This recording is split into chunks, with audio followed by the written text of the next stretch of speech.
Olá, o CRA-RJ Entrevista vai conversar sobre a medida provisória que confere poderes aos contadores para autenticar os documentos. Eu estou com o administrador Wagner Siqueira, que é atual diretor-geral da Universidade Corporativa do Administrador e conselheiro federal pelo Rio de Janeiro. Como vai, Wagner? Tudo bem? Tudo bem, Kátia, tudo tranquilo. Ô, Kátia, o Brasil hoje com a internet, o mundo inteiro, as pessoas falam sobre qualquer assunto sem ler do que se trata. Essa medida provisória está suscitando tantas manifestações com pessoas que ignoram o tempo. Isso é uma boa medida do governo. Uma medida que objetiva desburocratizar, agilizar o processo econômico brasileiro através da Secretaria Nacional de Desburocratização, que pertence ao Ministério do Planejamento. O que significa isso? Agilizar a saída das empresas, quer dizer, o encerramento das empresas ou a entrada na junta comercial. Antes, e aí estão os administradores, né, inclusive conselheiros federais, manifestando, e os administradores, por que só o contador? Não, a medida provisória é perfeita, é correta. Advogados e contadores podem substituir o quê? Os diretores, que muitas vezes você, para criar uma empresa ou para você encerrar a empresa, tem que ter assinatura de 4, 5 diretores, não assina, o processo cai em diligência e a agilidade econômica se perde. Fica meses, anos, quando você pode fazer isso em 2, 5 dias, como pretende a medida provisória. Quem é que faz o objeto social das organizações que se inscreve como entidade mercantil na junta comercial? São exatamente contadores e advogados. Só estavam com os advogados essa função. Agora, o contador também terá essa função. Portanto, é uma medida saudável que agiliza a economia. Está de parabéns o governo por ter feito isso. Nós não fazemos esse tipo de ação e nunca fizemos. Está se dando aos contadores aquilo que já tinham o advogado, que é a função típica da atividade contábil. Nós vamos ouvir agora a fala do administrador Jorge Humberto Moreira Sampaio, conselheiro suplente pelo Conselho Federal aqui no Rio de Janeiro. Jorge, qual a sua visão a respeito do assunto? O presidente Wagner tem toda a razão na abordagem que ele faz.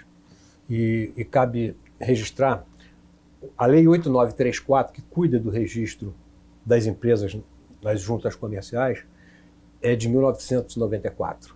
E naquele período, Wagner, no Brasil, se levava 119 dias em média para você registrar uma empresa, enquanto países menores e economicamente levavam um dia. 3 meses, né, basicamente. Hoje, essa medida provisória fixa o prazo de 5 dias. E o Wagner coloca muito bem, e aí eu vou me ater à questão do registro. Você tem no Código Civil, doutor Marcelo, o artigo 1153, que observa que os julgadores têm que exigir a identificação na constituição das empresas, ou na extinção, como o Wagner falou. Isso gerava uma questão antigamente, de reconhecimento de firmas e depois de autenticação. O que essa medida provisória 876 faz? Ela simplesmente elimina a autenticação de documentos. E o contador, que normalmente é quem vai tratar do registro daquela empresa, assina a documentação e passa a valer o que ele está colocando ali. Então é básica e somente isso. Com isso você evita o que o Wagner está falando, coloca em exigência, cumpre prazo, volta aqui, volta ali. E uma outra situação que é muito interessante, presidente, no Rio de Janeiro já existe uma legislação que não exige a autenticação. Mas isso não é no Brasil inteiro. Exatamente, é a questão que o governo vem e federaliza. O Rio de Janeiro já não pede mais autenticação, mas outro estado pede, outro aqui pede ali. Agora não, a questão fica resolvida a nível nacional, presidente. Parabéns pela sua avaliação da questão. É exatamente uma questão de aumento de velocidade do tempo de registro, que o Brasil precisa voltar a um ranking internacional. Ter agilidade. O equívoco é achar que o Conselho Federal errou, os conselhos regionais erraram, porque os contadores avançaram estupidamente no seu espaço, quando nós ficamos para trás. Não, o que se fez foi uma medida de inteligência, de racionalidade e do interesse, e necessária, absolutamente necessária. Isso não prejudicou em nada o administrador, em verdade, os contadores já faziam, agora passam a ter essa função formal através da medida provisória. A medida provisória ela consolida o que já era feito na prática. Porque na prática, o contador é que trata do registro, do arquivamento. Mais até do que o Mais do que o advogado. O advogado Ele atua na elaboração, na confecção dos atos constitutivos, das suas alterações, mas quem diligencia, quem vai à junta comercial é o contador, é o escritório de contabilidade. Então, os advogados já têm essa prerrogativa de, por exemplo, uma procuração que é subscrita por um advogado, ela não precisa de firma reconhecida. Isso já está na legislação. Então, um procurador, um administrador que receba uma procuração, para ela ter validade jurídica, tem que reconhecer a firma do signatário. Isso. Então, essa legislação é um avanço. Não só por essa questão da desburocratização em relação à necessidade, à ausência de autenticação cartorial de documentos.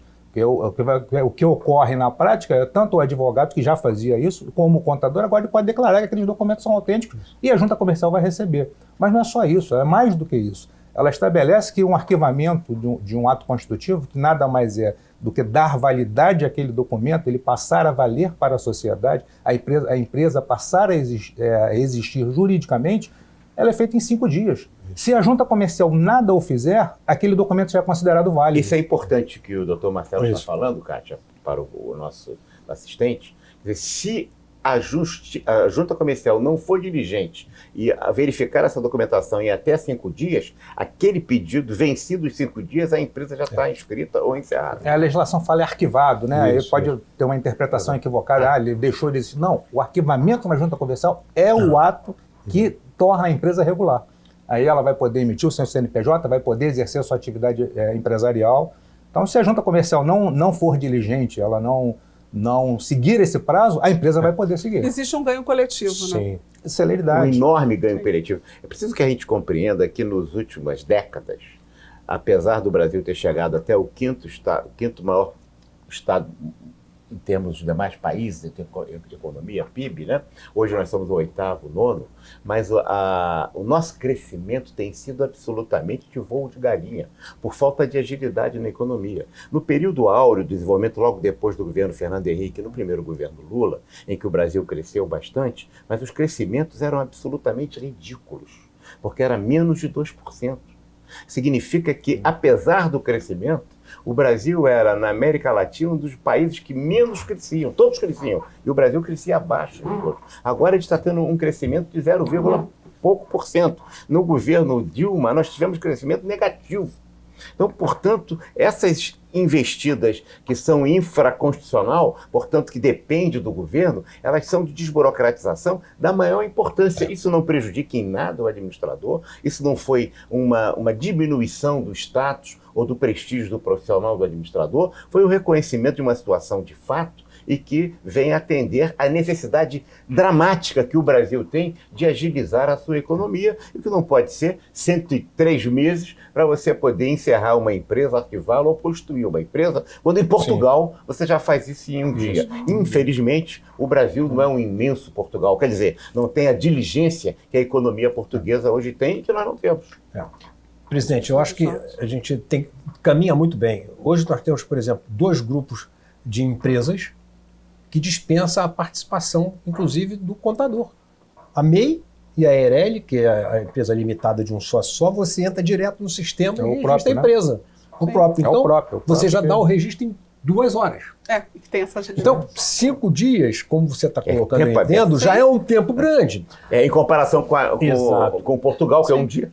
Então a gente está caminhando profundamente nessa questão. É evidente, você gosta muito de falar sobre isso, a digitalização total vai influenciar violentamente nisso. Porque um exemplo aqui no Rio de Janeiro, a gente trabalha num sistema misto. Você tem digitalização total e tem a parcial, em que você devolve o documento, o empresário tem que buscar, corrigir, depois voltar, e isso alarga violentamente o tempo.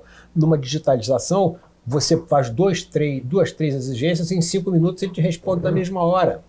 Então a gente tem que caminhar para isso. A gente está falando de empresas mercantis. Sim, e a gente tem que entender que são registradas nas juntas comerciais. As juntas comerciais brasileiras, um em cada estado, elas têm níveis de desenvolvimento e de organização diferenciadas. É natural. Nós não temos um Brasil só, nós temos diversos Brasis aqui, né? Então é importante que essa medida do governo já dá um avanço real, importante. E acho que a mensagem que a gente pode deixar aqui, eu vou insistir nisso, isso não prejudica ao administrador de forma nenhuma. Nem os advogados estão inquietos com isso? Não, de forma nenhuma. Acho que já está mais comprovado que os processos digitais, os processos eletrônicos, além de mais céleres, ele torna mais fácil a vida do próprio, da empresa, do empresário, dos advogados, dos contadores e dos administradores também. Sim. Porque você ganha celeridade e você acaba com o processo eletrônico, o documento digital acaba com o documento físico. Isso. Então você não tem mais a necessidade de autenticação de documentos, porque o documento é eletrônico. Para ele ser digitalizado, você digitalizou um documento físico. Mas se ela tiver documento eletrônico, tudo isso que 5 dias vai ser da hora, também vai ser digital igual a mês. Quer dizer, eu estou insistindo nisso com a questão do administrador, porque eu tenho visto conselheiros de conselhos regionais e até do nosso Conselho Federal e muitos colegas reclamando das mídias sociais, reclamando da grande derrota que nós tivemos, como se isso fosse uma derrota para a profissão, que não foi de jeito nenhum. Quer dizer, nem os conselheiros nossos precisam estar avisados que isso não foi derrota, que eles precisam ler a lei, a medida provisória, antes de opinar sobre ela. Eu queria mudar um pouquinho de assunto, ainda nesse campo das notícias um pouco mais atuais, falando da regulamentação do exercício do profissional de marketing, que foi aprovado agora na Comissão de Assuntos Sociais da Câmara. Como é que fica isso agora, presidente? O que muda? Veja, isso é um projeto que iniciou-se no Sindicato do Pessoal de Mercadologia, dos mercadólogos de São Paulo. O Conselho de São Paulo liderou um processo importante contrário a essa providência. Não queria essa regulamentação, fez documentos, fez estudos alentados e se debruçaram efetivamente sobre o tema. Em verdade, o que estou entendendo é que deve ter sido produto do acordo, que é um acordo que foi cumprido, que essa medida sairia com um resultado de regulamentação da profissão do mercadólogo, mas que o registro seria feito no sistema CRAs, quer dizer, os mercadólogos se registrariam nos conselhos regionais de administração e não constituiriam um conselho próprio, né? Isso ficou consignado como uma emenda e vai à votação de plenário. Se a emenda for subtraída, em verdade, nós vamos ter uma situação à guisa da nossa lei 4769, é um enorme prejuízo e tem razão o presidente Roberto do Conselho Regional de São Paulo, contrário a isso. Se o registro se fizer no Conselho de Administração, nos conselhos em geral de administração, a questão fica atenuada, a regulamentação profissional faz parte, né? É como se você tivesse agora uma regulamentação de uma área de engenharia específica. Perfeito. Essa leitura do presidente é perfeita porque quando você vai à lei 4769, ela estabelece que existem os campos conexos à administração. Isso. E o marketing nada mais é do que uma área da administração. Então, é uma legislação que vem consolidar a necessidade do registro do profissional de marketing nos conselhos regionais de administração, que não constou no texto original, né? Mas está na emenda. Quer dizer, a emenda pode ser subtraída. Sim. Ela não está no texto.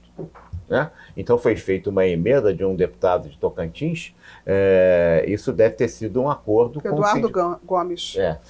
De um deputado de Tocantins, Eduardo Gomes, e que deve consolidar em plenário, votando como está, atenua essa preocupação e ela passa a ser como um campo conexo, registrável no CRAs, no Conselho Federal, Conselhos Regionais. Administrador Jorge. Sim, concordo totalmente, tanto com o posicionamento do Marcelo quanto com o posicionamento do Wagner, e vou aguardar que certamente será consolidado o registro desse profissional, dessa atividade conexa, no CFA e nos CRAs. Mas é verdade que você tem que votar no plenário. Sim. Né? E eu acho que ainda temos um tempo aí de discussão dessa como situação. Esse assunto, não sei se já passou pela Câmara, eu acho que ele retorna à Câmara por causa da emenda. Isso, quer dizer, então, se ele era o texto que veio da Câmara especificamente como está e aprovou no Senado, como foi feita uma emenda, se o Senado altera esse projeto através da emenda do deputado, isso tem que voltar à Câmara para aprovação. Isso é um projeto de lei da Câmara de 2017. Sim. Então, essa discussão já está em pauta. Portanto, a gente tem que olhar o seguinte, é um projeto que está dando muito depressa, porque isso não é natural. Quer dizer, em 2017, nós estamos em começo de 2019, já andou na Câmara, já foi para o Senado, quer dizer, há aviões, algo no ar, além dos aviões de carreira, que fazem com que um projeto de regulamentação profissional ande com tamanha velocidade. Ele está andando bem pressa. Isso significa que se aprova no Congresso. Se retirar a emenda, vai ficar no Senado. Olha a gravidade disso. Quer dizer, acho que os negociadores do Conselho Federal têm que estar atentos a essas coisas. Porque faz a emenda, subtrai a emenda, o projeto fica o que era da Câmara, vai à sanção do presidente. Vai à sanção do presidente, e aí é um projeto de lei que regulamenta uma profissão, mas não cria um conselho de fiscalização, não diz quem vai fiscalizar, quem vai editar as normas, quem vai emitir carteira de registro. Mas regulamenta a profissão. Sim, ficam pendências aí pelo caminho que podem... Sim. Que obrigatoriamente tem que estar previsto em lei. Pra vocês terem uma ideia, nós temos um projeto de lei que é de 2015, o projeto 439, que está no Senado. É claro que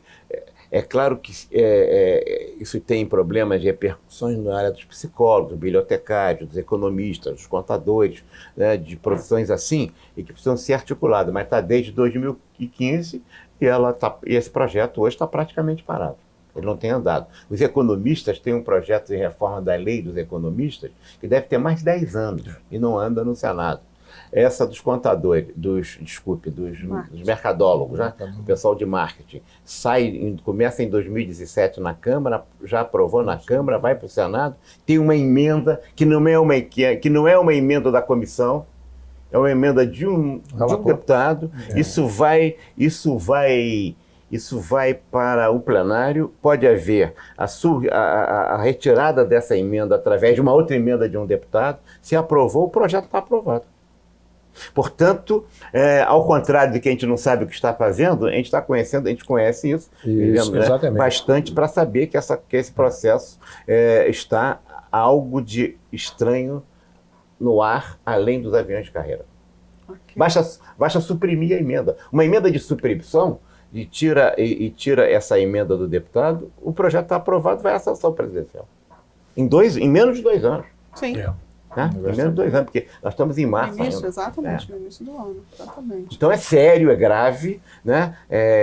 Às vezes o nosso Antônio Vieira, grande padre Antônio Vieira, ele falava, né, de 2 questões. Primeiro, a cegueira da arrogância.